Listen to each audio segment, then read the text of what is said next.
ଜୟ ଜଗନ୍ନାଥ। ଆଗକାଳେ ଆମେ ଯେବେ ଛୋଟ ଥିଲେ, ସନ୍ଧ୍ୟା ହୋଇଗଲେ କିମ୍ବା ଖାଲି ସମୟରେ ଆମେମାନେ ଛୋଟ ଛୋଟ ପିଲା ସବୁ ଜେଜେମା, ଆଈ, ଜେଜେବାପା, ଅଜାଙ୍କ ଠାରୁ ଆଗ୍ରହ ସହ ଗପ ଶୁଣିବାକୁ ବସିଥାଉ। ଆଉ ସେମାନେ କେତେ ରାକ୍ଷସ, ରାଜା, ରାଜକୁମାରଙ୍କ ଠାରୁ ଆରମ୍ଭ କରି ଠାକୁର, ଭୂତ ଆଦିଙ୍କ କାହାଣୀ ବି ଶୁଣାଇଥାନ୍ତି। ତାଙ୍କର ସବୁ ଗପରେ କିଛି ଶିକ୍ଷା ନିଶ୍ଚିନ୍ତ ଥାଏ, ଯାହା ଆମକୁ ଗୋଟେ ଭଲ ମଣିଷ ହେବାର ରାସ୍ତା ଦେଖାଇଥାଏ। ଏବେ କିନ୍ତୁ ଆଉ ସେମିତି ନାହିଁ। ଆଜିର ଯୁବପିଢ଼ି ଖାଲି ନୁହଁ, ଛୋଟ ଛୋଟ ପିଲା ବି ମୋବାଇଲ ଫୋନର ଶିକାର। କିନ୍ତୁ ଯେଉଁମାନେ ଏ ପିଲାଦିନର ଜେଜେମା କାହାଣୀର ମଜା ନେଇଛନ୍ତି, ସେମାନେ ନିଶ୍ଚିନ୍ତ ଦିନକୁ ମନେ ପକାଉଥିବେ। ଆଗ ପରି ଗପ ଶୁଣିବା, ପଢ଼ିବା ତ ଆଉ ଆଜି ନାହିଁ। ତଥାପି ମୁଁ ଗୋଟେ ଛୋଟ ପ୍ରୟାସ କରୁଛି, ଆମର ସେ ହଜି ଯାଉଥିବା କାହାଣୀ ଗୁଡ଼ିକୁ ପୁଣି ଆପଣମାନଙ୍କୁ ମନେ ପକାଇ ଦେବାକୁ। ଭୁଲ ହୋଇଗଲେ କ୍ଷମା କରିଦେବେ। ଆପଣମାନଙ୍କ ଭିତରୁ ଅନେକ ଗପ ଶୁଣିଥିବେ କିମ୍ବା ପଢ଼ି ବି ଥିବେ। ତ ଚାଲନ୍ତୁ ଆଜି ପୁଣି ଫେରିଯିବା ଆମର ହଜି ଯାଇଥିବା ସେ ପିଲାଦିନର ଅଭୁଲା ସ୍ମୃତିକୁ। ଆଜି ମୁଁ ଗୋଟେ ଛୋଟିଆ ଗଳ୍ପ ଶୁଣାଇବି। ଯଦି ଗଳ୍ପଟି ପସନ୍ଦ ଆସେ, କିଛି ଜ୍ଞାନ ମିଳେ ତ ଭିଡ଼ିଓଟିକୁ ନିଶ୍ଚିନ୍ତ ଲାଇକ୍ କରିବେ ଓ ସେୟାର କରିବେ। ଆଗକୁ ଏହିପରି ଆମ ଓଡ଼ିଆ ଗଳ୍ପ, ପର୍ବପର୍ବାଣୀ ଓ ସଂସ୍କୃତି ବିଷୟରେ ଜାଣିବା ପାଇଁ ମୋ ଚ୍ୟାନେଲକୁ ନିଶ୍ଚିନ୍ତ ସବସ୍କ୍ରାଇବ୍ କରନ୍ତୁ। ଚାଲନ୍ତୁ ଆରମ୍ଭ କରିବା। ଗଳ୍ପଟିର ନାଁ ଭଗବାନଙ୍କର କୃପା। ଜଣେ ରାଜା ଥିଲେ। ତାଙ୍କର ମନ୍ତ୍ରୀ ଥିଲେ ଭଗବାନଙ୍କର ଜଣେ ଭକ୍ତ। ଯାହା କିଛି ଘଟୁଥିଲା ସେ କହୁଥିଲେ, ଏହା ଭଗବାନଙ୍କର ଅଶେଷ କୃପା। ଦିନେ ରାଜାଙ୍କର ପୁଅଟି ମରିଗଲା। ମୃତ୍ୟୁ ଖବର ଶୁଣିବା ମାତ୍ରେ ମନ୍ତ୍ରୀ କହି ଉଠିଲେ, ଏହା ଭଗବାନଙ୍କର ଅଶେଷ କୃପା। ଏହା ଶୁଣି ରାଜାଙ୍କୁ ବଡ଼ ଖରାପ ଲାଗିଲା। ତଥାପି ସେ ଚୁପ୍ ରହିଲେ। କିଛି ଦିନ ପରେ ରାଜାଙ୍କର ପତ୍ନୀ ମରିଗଲେ। ମନ୍ତ୍ରୀ କହିଲେ, ଏହା ତ ଭଗବାନଙ୍କର ଅଶେଷ କୃପା। ରାଜା ରାଗିଗଲେ, କିନ୍ତୁ ସେ ରାଗକୁ ଚାପି ରଖି ଚୁପ୍ ରହିଲେ, କିଛି କହିଲେ ନାହିଁ। ଦିନେ ଜଣେ କାରିଗର ଗୋଟିଏ ନୂଆ ଖଣ୍ଡା ତିଆରି କରି ରାଜାଙ୍କୁ ଦେଖାଇବାକୁ ଆସିଲା। ରାଜା ଆଙ୍ଗୁଠି ଲଗେଇ ଖଣ୍ଡାର ଧାର ଦେଖୁ ଦେଖୁ ତୀକ୍ଷ୍ଣ ଧାରରେ ଆଖି ପିଛୁଳାକେ ରାଜାଙ୍କର ଆଙ୍ଗୁଠିଟି କଟିଗଲା। ମନ୍ତ୍ରୀ ବି ପାଖରେ ଠିଆ ହୋଇଥିଲେ। ସେ କହିଲେ, ଏହା ତ ଭଗବାନଙ୍କର ଅଶେଷ କୃପା।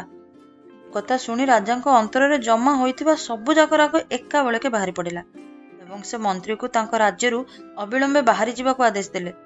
କହିଲେ, ତୁମେ ମୋ ରାଜ୍ୟରେ ଅନ୍ନ ଓ ଜଳ ବି ଗ୍ରହଣ କରିପାରିବ ନାହିଁ। ମନ୍ତ୍ରୀ କହିଲେ, ଏହା ତ ଭଗବାନଙ୍କର ଅଶେଷ କୃପା। ମନ୍ତ୍ରୀ ନିଜ ଘରକୁ ଗଲେ ନାହିଁ, କି ସଙ୍ଗରେ କୌଣସି ଜିନିଷପତ୍ର ମଧ୍ୟ ନେଲେ ନାହିଁ। ରାଜ୍ୟ ବାହାରକୁ ଚାଲିଗଲେ। ଏହିପରି କିଛି ଦିନ ବିତିଗଲା। ଦିନେ ରାଜା ନିଜର ସୈନ୍ୟ ସାମନ୍ତଙ୍କ ସହ ଶିକାର କରିବା ଉଦ୍ଦେଶ୍ୟରେ ଜଙ୍ଗଲକୁ ଯାଇଥିଲେ। ଜଙ୍ଗଲରେ ଗୋଟିଏ ବାରାହା ପଛରେ ଗୋଡ଼ାଇ ଗୋଡ଼ାଇ ରାଜା ଘଞ୍ଚ ଜଙ୍ଗଲ ଭିତରକୁ ବହୁତ ଦୂର ପର୍ଯ୍ୟନ୍ତ ଚାଲିଗଲେ। ତାଙ୍କର ସୈନ୍ୟ ସାମନ୍ତମାନେ ବହୁତ ପଛରେ ରହିଗଲେ। ସେଠାରେ ଦଳେ ଡାକୁ ରହୁଥାନ୍ତି। ସେହିଦିନ ଡାକୁମାନେ କାଳିଙ୍କ ପାଖରେ ଗୋଟିଏ ନର ବଳି ଦେବା ବୋଲି ସ୍ଥିର କରିଥିଲେ। ଯୋଗକୁ ଡାକୁମାନେ ରାଜାଙ୍କୁ ପାଇଗଲେ। ସେମାନେ ରାଜାଙ୍କୁ ଧରି ବାନ୍ଧି ପକାଇଲେ। ତାପରେ ସେମାନେ ବଳି ଦେବା ପାଇଁ ସବୁ ପ୍ରକାର ପ୍ରସ୍ତୁତିରେ ଲାଗି ପଡ଼ିଲେ। ସବୁ ପ୍ରସ୍ତୁତ ହୋଇଯିବା ପରେ ଡାକୁମାନଙ୍କର ପୁରୋହିତ ରାଜାଙ୍କୁ ପଚାରିଲେ, ତୁମର ପୁଅ ବଞ୍ଚିଛି? ରାଜା କହିଲେ, ନା, ସେ ମରିଯାଇଛି। ପୁରୋହିତ କହିଲେ, ଏଇଟାର ହୃଦୟ ଜଳିଯାଇଛି। ପୁଣି ପୁରୋହିତ ପଚାରିଲେ, ତୁମର ସ୍ତ୍ରୀ ଜୀବିତ ଅଛି ନା ନାହିଁ? ରାଜା କହିଲେ, ସେ ମଧ୍ୟ ମରିଯାଇଛି। ପୁରୋହିତ କହିଲେ, ଏଇଟାର ଅର୍ଦ୍ଧାଙ୍ଗ ନଷ୍ଟ ହୋଇଯାଇଛି। ଏ ବଳି ପାଇଁ ଯୋଗ୍ୟ ନୁହେଁ। କିଏ ଜାଣେ, କାଳେ ମରଣ ଭୟରେ ମିଛ କହୁଥିବ। ତେଣୁ ପୁରୋହିତ ରାଜାଙ୍କର ଅଙ୍ଗ ପ୍ରତ୍ୟଙ୍ଗ ପରୀକ୍ଷା କରି ଦେଖିଲେ। ଦେଖି ଦେଖୁ ଦେଖାଗଲା ଯେ ରାଜାଙ୍କର ଗୋଟିଏ ଆଙ୍ଗୁଠି କଟିଯାଇଛି। ପୁରୋହିତ କହିଲେ, ଆରେ ଏଇଟାର ତ ଅଙ୍ଗଭଙ୍ଗ ହୋଇଛି, ଏଇଟା ବଳିର ଯୋଗ୍ୟ ନୁହେଁ, ତାକୁ ଛାଡ଼ି ଦିଅ। ଡାକୁମାନେ ରାଜାକୁ ଛାଡ଼ିଦେଲେ। ରାଜା ନିଜ ନଅରକୁ ଫେରି ଆସିଲେ। ଫେରି ଆସି ସେ ନିକଟସ୍ଥ କର୍ମଚାରୀଙ୍କୁ ଆଦେଶ ଦେଲେ, ଆମ ମନ୍ତ୍ରୀ ଯେଉଁଠି ଥିଲେ ବି ତାଙ୍କୁ ଖୋଜି ଖୋଜି ଶୀଘ୍ର ମୋ ପାଖକୁ ଆଣ। ମନ୍ତ୍ରୀ ଫେରି ନ ଆସିବା ଯାଏଁ ମୁଁ ଅନ୍ନ ଜଳ ଗ୍ରହଣ କରିବିନି। ରାଜ କର୍ମଚାରୀମାନେ ବହୁତ ଖୋଜି ଖୋଜି ମନ୍ତ୍ରୀକୁ ପାଇଲେ ଏବଂ ରାଜାଙ୍କ ନିକଟକୁ ଯିବା ପାଇଁ ତାଙ୍କୁ ଅନୁରୋଧ କଲେ। ମନ୍ତ୍ରୀ କହିଲେ, ଏହା ତ ଭଗବାନଙ୍କର ଅଶେଷ କୃପା। ମନ୍ତ୍ରୀ ଆସି ରାଜାଙ୍କ ନିକଟରେ ପହଞ୍ଚିଲେ।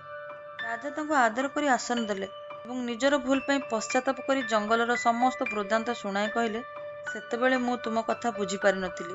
ଭଗବାନଙ୍କର ମୋ ଉପରେ କେତେ ଯେ କୃପା ଥିଲା, ତାହା ମୁଁ ଏବେ ବୁଝିପାରିଲି। ଭଗବାନଙ୍କ କୃପାରୁ ଯଦି ମୋର ଆଙ୍ଗୁଠିଟି କଟିନଥାନ୍ତା, ତେବେ ସେଦିନ ମୋର ମୁଣ୍ଡ କଟା ଯାଇଥାନ୍ତା। କିନ୍ତୁ ମୁଁ ତୁମକୁ ଯେତେବେଳେ ରାଜ୍ୟରୁ ବାହାର କରିଦେଇଥିଲି, ସେତେବେଳେ ବି ତୁମେ କହିଥିଲ ଯେ ଏହା ଭଗବାନଙ୍କର ଅଶେଷ କୃପା। ତେବେ ସେହି କୃପାଟି ଯେ କ'ଣ, ତାହା ମୁଁ ଆଜି ପର୍ଯ୍ୟନ୍ତ ବୁଝିପାରିଲି ନାହିଁ। ମନ୍ତ୍ରୀ କହିଲେ, ମହାରାଜ, ଆପଣ ଯେତେବେଳେ ଶିକାର କରିବା ପାଇଁ ଯାଇଥିଲେ, ସେତେବେଳେ ମୁଁ ମଧ୍ୟ ଆପଣଙ୍କ ସାଙ୍ଗରେ ଯାଇଥାନ୍ତି। ଆପଣଙ୍କ ସହିତ ମୁଁ ମଧ୍ୟ ଜଙ୍ଗଲରେ ବହୁତ ଦୂର ପର୍ଯ୍ୟନ୍ତ ପଳାଇଥାନ୍ତି, କାରଣ ମୋ ଘୋଡ଼ା ମଧ୍ୟ ଆପଣଙ୍କ ଘୋଡ଼ାଠାରୁ କୌଣସି ଦୃଷ୍ଟିରୁ କମ୍ ନୁହେଁ।